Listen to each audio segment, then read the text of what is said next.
Encyclical letter Lumen Fidei of the Supreme Pontiff Francis to the bishops, priests, and deacons, consecrated persons, and the lay faithful on faith. Chapter 2. Unless you believe, you will not understand. Faith and truth. Unless you believe, you will not understand. The Greek version of the Hebrew Bible, the Septuagint translation produced in Alexandria, gives the above rendering of the words spoken by the prophet Isaiah to King Ahaz. In this way, the issue of the knowledge of truth became central to faith. The Hebrew text, though, reads differently.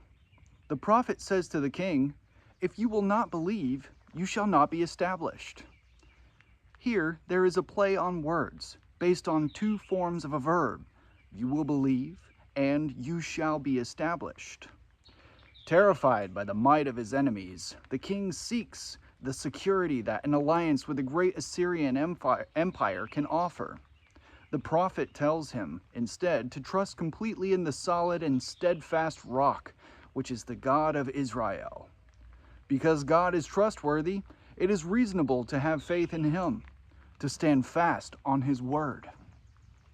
He is the same God that Isaiah will later call, twice in one verse, the God who is Amen, the God of truth, the enduring foundation of covenant fidelity. It might seem that the Greek version of the Bible, by translating "be established" as "understand," profoundly altered the meaning of the text by moving away from the biblical notion of trust in God towards a Greek notion of intellectual understanding. Yet, this translation, while certainly reflecting a dialogue with Hellenistic culture, is not alien to the underlying spirit of the Hebrew text. The firm foundation that Isaiah promises to the king is indeed grounded in an understanding of God's activity and the unity which he gives to human life and to the history of his people. The prophet challenges the king and us to understand the Lord's ways, seeing in God's faithfulness the wise plan which governs the ages. St. Augustine took up this synthesis of the ideas of understanding and being established in his Confessions when he spoke of the truth on which one may rely in order to stand fast. "Then I shall be cast and set firm in the mold of your truth."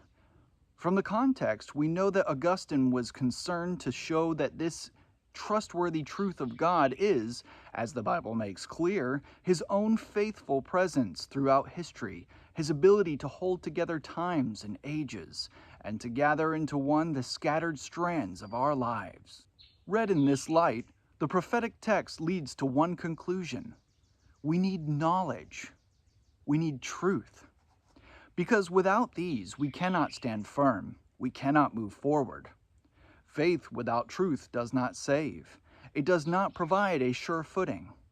It remains a beautiful story, the projection of our deep yearning for happiness, something capable of satisfying us to the extent that we are willing to deceive ourselves. Either that, or it is reduced to a lofty sentiment which brings consolation and cheer, yet remains prey to the vagaries of our spirit and the changing seasons, incapable of sustaining a steady journey through life. If such were faith, King Ahaz would be right to not stake his life and the security of his kingdom on a feeling.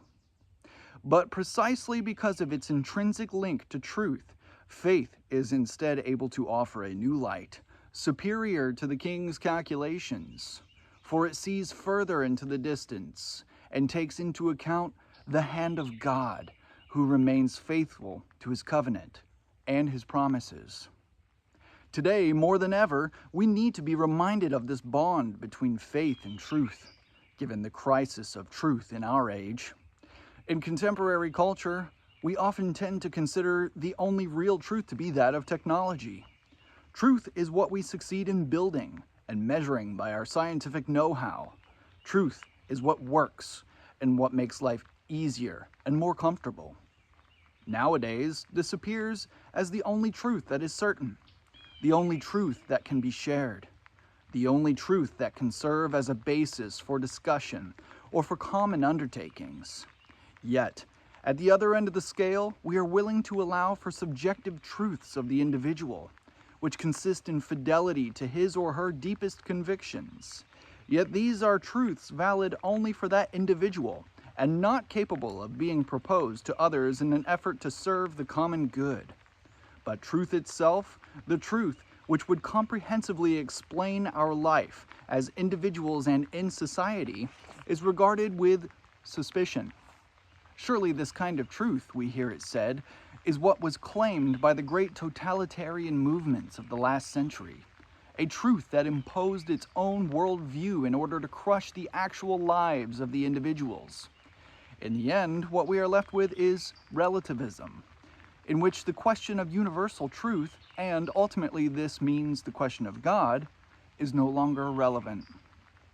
It would be logical from this point of view to attempt to sever the bond between religion and truth, because it seems to lie at the root of fanaticism, which proves oppressive for anyone who does not share the same beliefs. In this regard, though, we can speak of a massive amnesia in our contemporary world. The question of truth is really a question of memory, deep memory, for it deals with something prior to ourselves and can succeed in uniting us in a way that transcends our petty and limited individual consciousness. It is a question about the origin of all that is, in whose light we can glimpse the goal and thus the meaning of our common path. Knowledge of the truth and love. This being the case, can Christian faith provide a service to the common good with regard to the way of understanding truth? To answer this question, we need to reflect on the kind of knowledge involved in faith. Here, a saying of St. Paul can help us. One believes with the heart. In the Bible, the heart is the core of the human person, where all his or her different dimensions intersect: body and spirit, interiority and openness to the world and to others, intellect, will, and affectivity. If the heart is capable of holding all these dimensions together, it is because it is where we become open to truth and love, where we let them touch us and deeply transform us. Faith transforms the whole person precisely to the extent that he or she becomes open to love. Through this blending of faith and love, we come to see the kind of knowledge which faith entails, its power to convince and its ability to illumine our steps. Faith knows because it is tied to love, because love itself brings enlightenment. Faith's understanding is born when we receive the immense love of God which transforms us inwardly and enables us to see reality with new eyes.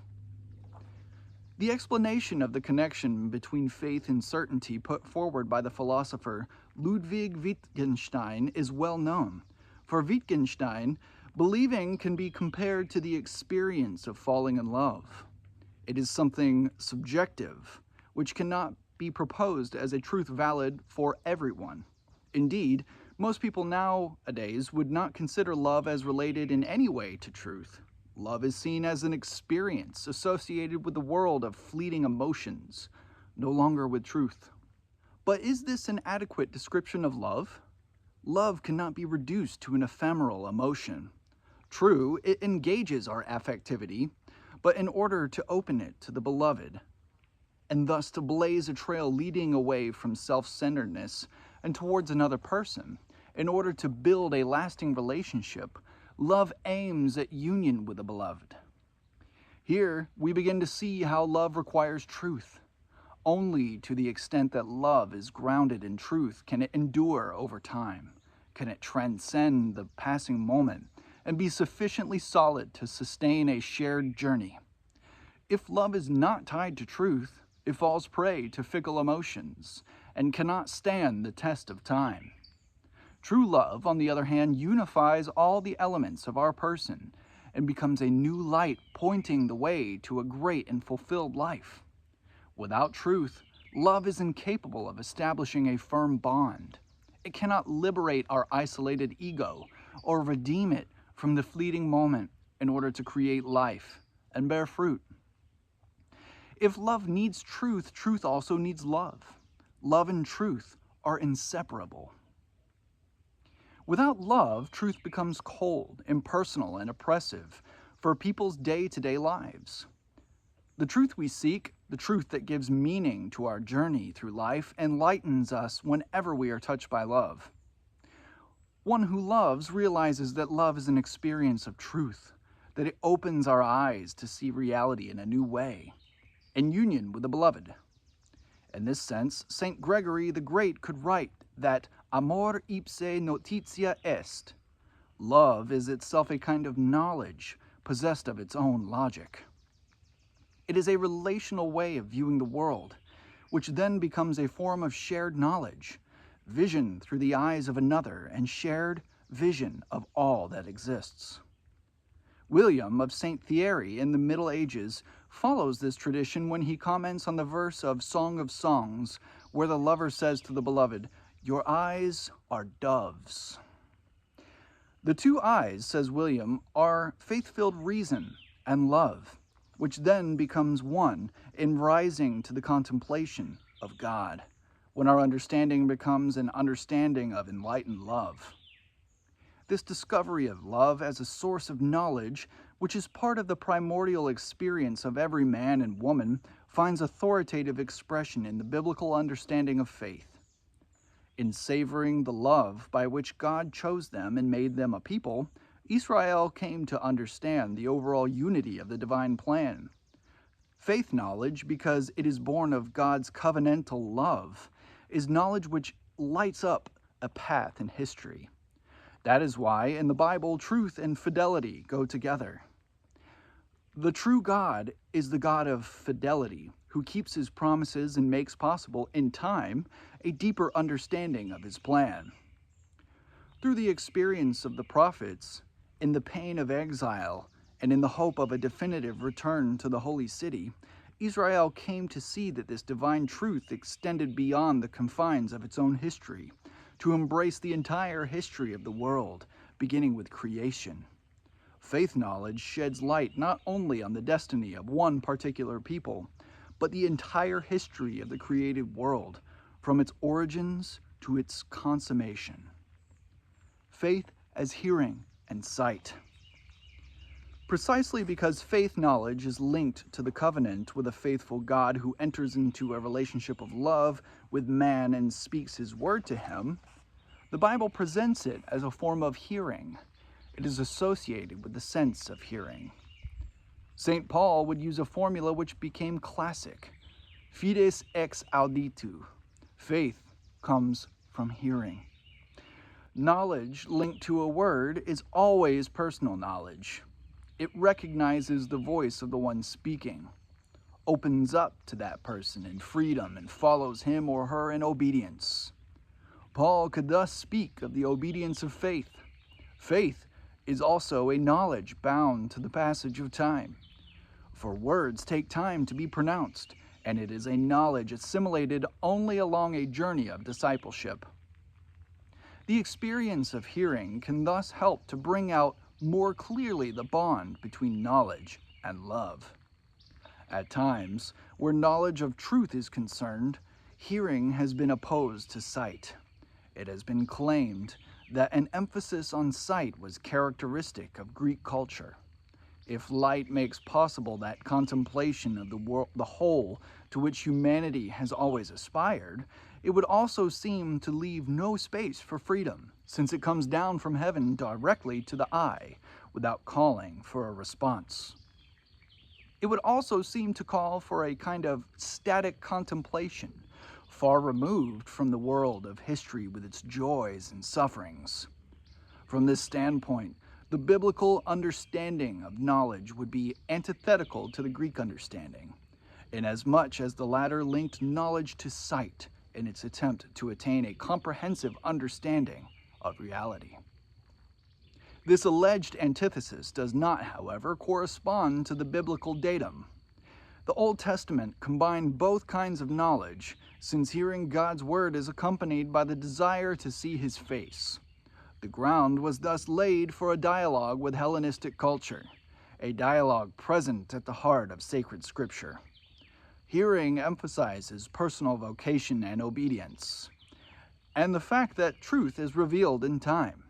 Sight provides a vision of the entire journey and allows it to be situated within God's overall plan. Without this vision, we would be left only with unconnected parts of an unknown whole. The bond between seeing and hearing in faith knowledge is most clearly evident in John's Gospel. For the fourth Gospel, to believe is both to hear and to see. Faith's hearing emerges as a form of knowing proper to love. It is a personal hearing, one which recognizes the voice of the Good Shepherd. It is a hearing which calls for discipleship, as was the case with the first disciples. Hearing him say these things, they follow Jesus. But faith is also tied to sight.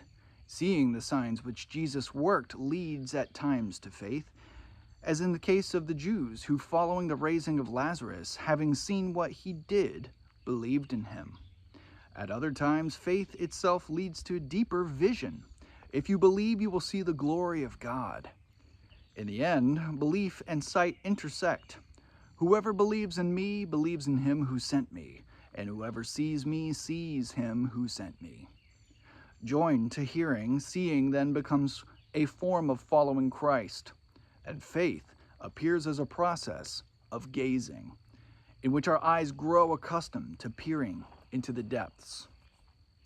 Easter morning thus passes from John, who, standing in the early morning darkness before the empty tomb, saw and believed, to Mary Magdalene, whom, after seeing Jesus and wanting to cling to him, is asked to contemplate him as he ascends to the Father, and finally to her full confession before the disciples, I have seen the Lord. How does one attain this synthesis between hearing and seeing?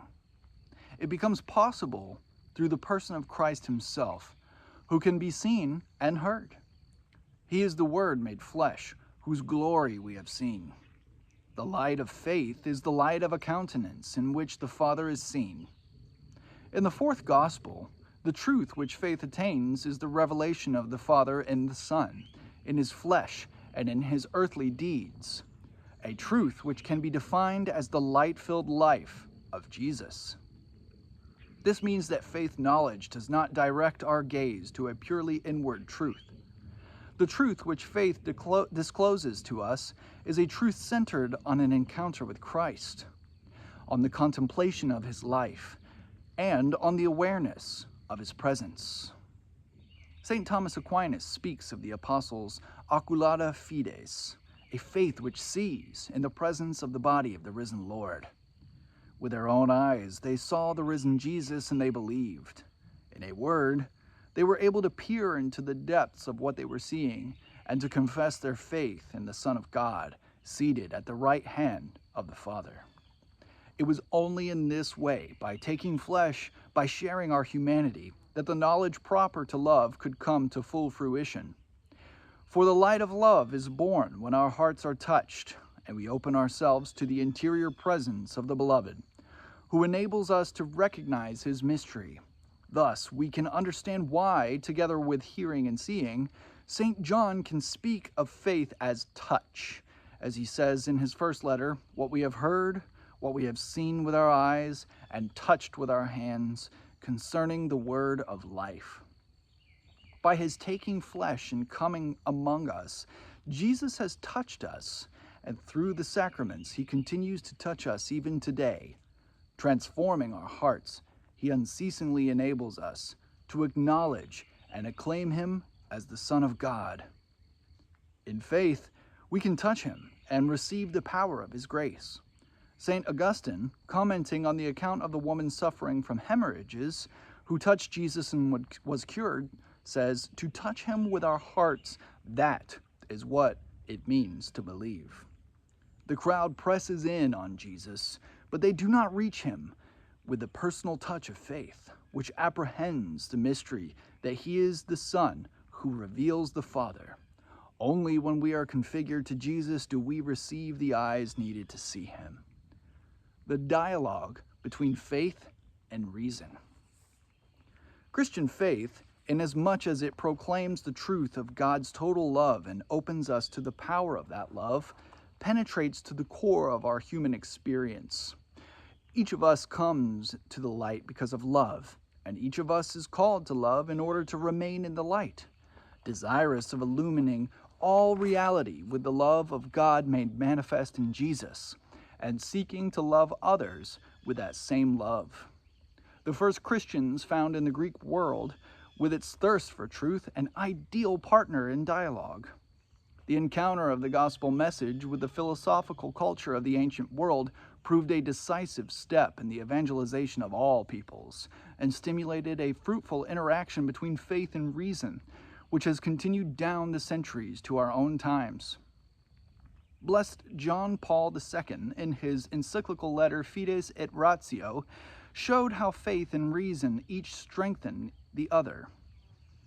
Once we discover the full light of Christ's love, we realize that each of the loves in our own lives has always contained a ray of that light, and we understand its ultimate destination. That fact that our human loves contain that ray of light also helps us to see how all love is meant to share in the complete self-gift of the Son of God for our sake.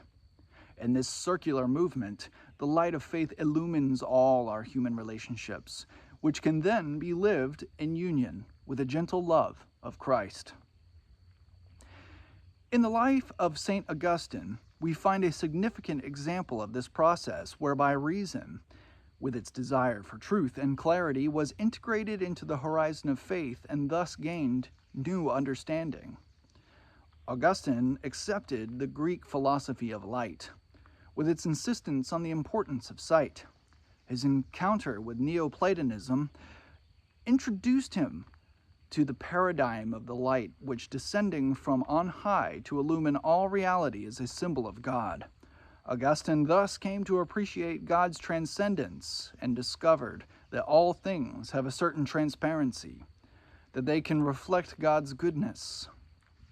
This realization liberated him from his early Manichaeism, which had led him to think that good and evil were in constant conflict, confused and intertwined. The realization that God is light provided Augustine with a new direction in life and enabled him to acknowledge his sinfulness and turn towards the good. All the same, the decisive moment in Augustine's journey of faith, as he tells us in the Confessions, was not in the vision of a God above and beyond this world, but in an experience of hearing. In the garden, he heard a voice tell him, "Take and read." He then took up the book containing the epistles of St. Paul and started to read the 13th chapter of the letter to the Romans. In this way, the personal God of the Bible appeared to him, a God who is able to speak to us, to come down to dwell in our midst, and to accompany our journey through history, making himself known in the time of hearing and response.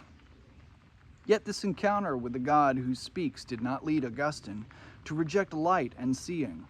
He integrated the two perspectives of hearing and seeing, constantly guided by the revelation of God's love in Jesus. Thus, Augustine developed a philosophy of light capable of embracing both the reciprocity proper to the Word and the freedom born of looking into the light. Just as the Word calls for a free response, so the light finds a response in the image which reflects it.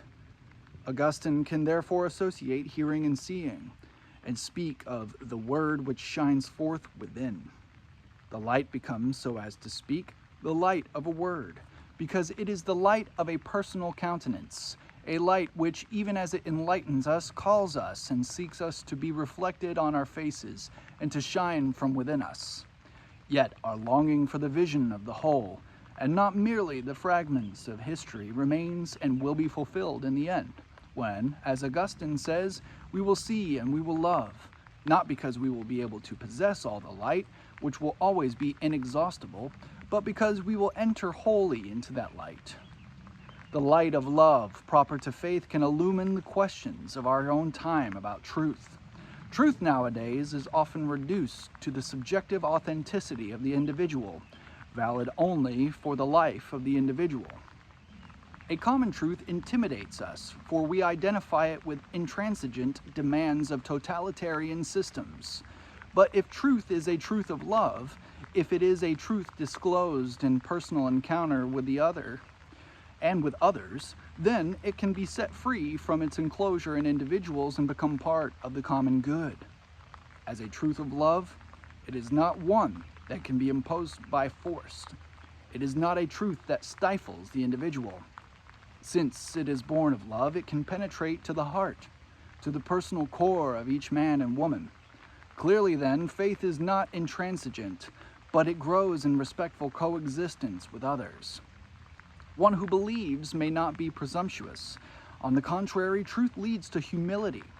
Since believers know that, rather than ourselves possessing the truth, it is truth which embraces and possesses us, far from making us inflexible. The security of faith sets us on a journey. It enables witness and dialogue with all. Nor is the light of faith joined to the truth of love, extraneous to the material world, for love is always lived out in body and spirit. The light of faith is an incarnate light radiating from the luminous life of Jesus. It also illumines the material world, trusts its inherent order, and knows that it calls us to an ever-widening path of harmony and understanding. The gaze of science thus benefits from faith. Faith encourages the scientist to remain constantly open to reality in all its inexhaustible richness. Faith awakens the critical sense by preventing research from being satisfied with its own formulae and helps it to realize that nature is always greater.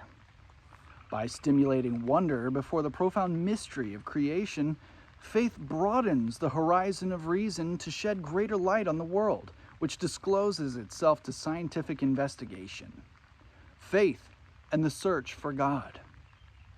The light of faith in Jesus also illumines the path of all who seek God, and makes a specifically Christian contribution to dialogue with the followers of different religions. The letter to the Hebrews speaks of the witness of those just ones who, before the covenant with Abraham, already sought God in faith. Of Enoch, it was attested that he had pleased God, something impossible apart from faith, for whoever would approach God must believe that he exists and that he rewards those who seek him. We can see from this that the path of religious man passes through the acknowledgement of a God who cares for us and is not impossible to find. What other reward can God give to those who seek him, if not to let himself be found? Even earlier, we encounter Abel, whose faith was praised and whose gifts, his offerings of the firstlings of his flock, were therefore pleasing to God.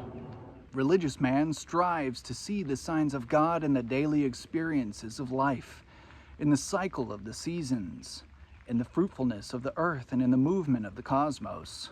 God is light, and he can also be found by those who seek him with a sincere heart. An image of this seeking can be seen in the Magi who were led to Bethlehem by the star. For them, God's light appeared as a journey to be undertaken, a star which led them on a path of discovery. The star is a sign of God's patience with our eyes, which need to grow accustomed to its brightness. Religious man is a wayfarer. He must be ready to let himself be led, to come out of himself, and to find the God of perpetual surprises. This respect on God's part for our human eyes shows us that when we draw near to God, our human lights are not dissolved in the immensity of his light, as a star engulfed by the dawn, but shine all the more brightly the closer they approach the primordial fire, like a mirror which reflects light. Christian faith in Jesus, the one Savior of the world, proclaims that all God's light is concentrated on him, in his luminous life, which discloses the origin and the end of history. There is no human experience, no journey of man to God, which cannot be taken up, illumined, and purified by this light. The more Christians immerse themselves in the circle of Christ's light, the more capable they become of understanding and accompanying the path of every man and woman towards God. Because faith is a way, it also has to do with the lives of those men and women who, though not believers, nonetheless desire to believe and continue to seek. To that extent that they are sincerely open to love and set out with whatever light they can find, they are already, even without knowing it, on the path leading to faith. They strive to act as if God existed, at times because they realize how important He is for finding a sure compass for our life in common, or because they experience a desire for light amid darkness, but also because in perceiving life's grandeur and beauty, they intuit that the presence of God would make it all the more beautiful. Saint Irenaeus of Lyon tells how Abraham, before hearing God's voice, had already sought Him in the ardent desire of his heart, and went throughout the whole world asking himself where God was to be found, until God had pity on him who, all alone, had sought Him in silence. Anyone who sets off on the path of doing good to others is already drawing near to God, is already sustained by His help, for it is characteristic of the divine light to brighten our eyes whenever we walk towards the fullness of love. Faith and theology. Since faith is a light, it draws us into itself, inviting us to explore ever more fully the horizon which it illumines, all the better to know the object of our love. Christian theology is born of this desire. Clearly, theology is impossible without faith. It is the part of the very process of faith which seeks an ever deeper understanding of God's self-disclosure culminating in Christ. It follows that theology is more than simply an effort of human reason to analyze and understand. Along the lines of experimental sciences, God cannot be reduced to an object. He is a subject who makes himself known and perceived in an interpersonal relationship. Right faith orients reason to open itself to the light which comes from God, so that reason, guided by love of truth, can come to a deeper knowledge of God. The great medieval theologians and teachers rightly held that theology as a science of faith is a participation in God's own knowledge of Himself. It is not just our discourse about God, but first and foremost the acceptance and the pursuit of a deeper understanding of the word which God speaks to us, the word which God speaks about Himself, for He is in eternal dialogue of communion, and He allows us to enter into this dialogue. Theology thus demands the humility to be touched by God, admitting His own limitations before the mystery, while striving to investigate, with the discipline proper to reason, the inexhaustible riches of this mystery. Theology also shares in this ecclesial form of faith. Its light is the light of the believing subject, which is the Church. This implies, on the one hand, that theology must be at the service of the faith of Christians, that it must work humbly to protect and deepen the faith of everyone, especially ordinary believers. On the other hand, because it draws its life from faith, theology cannot consider the magisterium of the Pope and the bishops in communion with him as something extrinsic, a limitation of its freedom, but rather as one of its internal constitutive dimensions. For the magisterium ensures our contact with the primordial source, and thus provides the certainty of attaining to the word of Christ in all its integrity.